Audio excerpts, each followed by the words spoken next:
Alright, kamusta ba kayo dyan guys? At ngayon guys, wala muna tayong mga gala dahil kailangan nating unahin ang ating mga trabaho para sa Batang Imusenyo. Akala mo talaga huwarang teacher pero joke lang yun guys, simpleng guro lang tayo guys. Pero wag kayong mag-alala guys, nagtuturo naman ako guys at talagang mahal na mahal ko ang mga estudyante ko guys.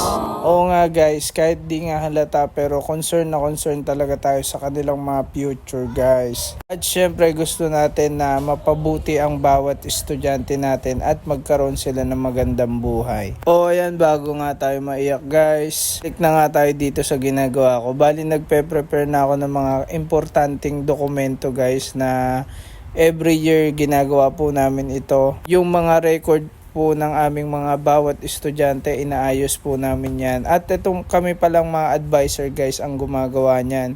Tapos isasubmit po namin yung report once na quality check na nila.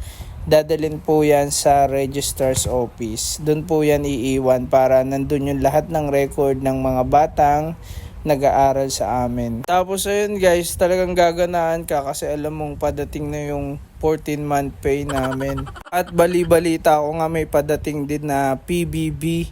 So grabe, paldo-paldo talaga tayo ngayon guys. Ayun lang, sana naman totoo yung PBB na padating at sana hindi po tayo umasa guys. Paalam guys, magtrabaho po tayo na maayos.